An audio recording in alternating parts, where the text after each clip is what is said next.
दोस्तों, आज की कहानी फांसी से वापसी। एक बार की बात है, अकबर को उनकी रानी ने कहा कि आप केवल अपने दरबार में बीरबल की तारीफ करते हैं। मानसिंह, जो कि मेरा भाई है, वह भी तो उतना ही बुद्धिमान है, लेकिन आप उसकी तारीफ नहीं करते हैं। अकबर ने कहा, मानसिंह भी होशियार है, लेकिन बीरबल सभी वजीरों में से सबसे ज़्यादा बुद्धिमान है। रानी ने कहा, आप एक बार मानसिंह को मौका देकर तो देखिए। अकबर ने कहा, ठीक है, मान लेते हैं, करते हैं उनकी एक परीक्षा। तुम देख लेना, इसमें बीरबल साबित कर देंगे कि वही सबसे बुद्धिमान वजीर हैं।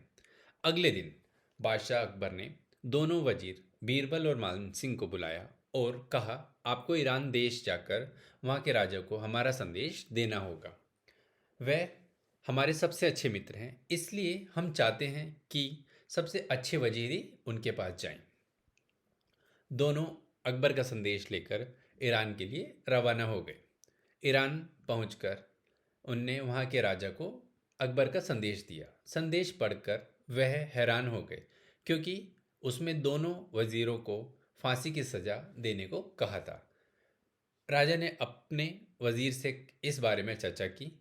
वजीर ने बोला, शायद ये दोनों वहाँ पर बहुत प्रसिद्ध हो, इसलिए अकबर ने इनको यहाँ वहाँ फांसी नहीं दी। राजा ने भी सोचा ऐसा ही होगा, इसलिए अकबर ने हमें संदेश भेजा है।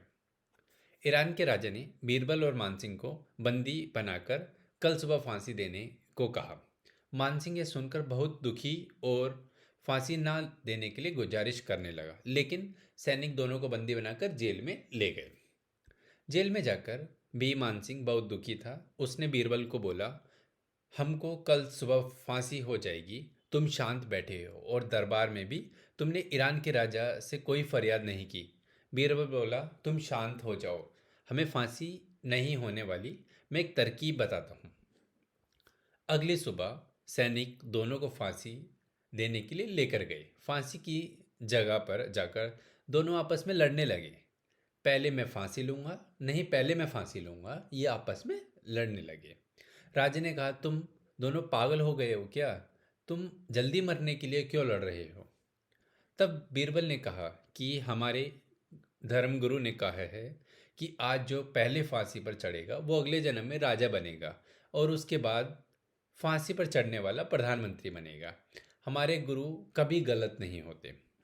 राजा ने अपने वजीर से बात की, शायद इनकी बात सच हो और हमारे पास इनको फांसी पर चढ़ाने की कोई खास वजह भी नहीं है, इसलिए इन दोनों को अकबर के लिए संदेश देकर वापस भेज देते हैं। उनने ऐसा ही किया और दोनों को रिहा कर दिया।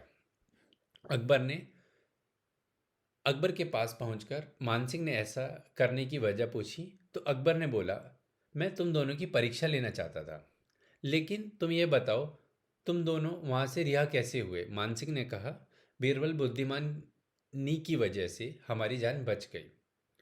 अकबर ने बोला, मैंने एक सैनिक बाद में दूसरे संदेश के साथ भेज दिया था, वह तुमको फांसी पर लटकाने तो नहीं देता, सैनिक ईरान के सैनिक को बोल दिया जाता। इसके बाद सबने बीरबल की बुद्धिमानी की तारीफ की और रानी ने भी बीरबल की तारीफ की। Thank you.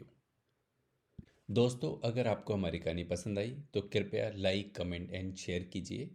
और यदि आप सुनना चाहते हैं अपनी कहानी मेरी जुबानी, तो आप मेरे को मेल कर सकते हैं।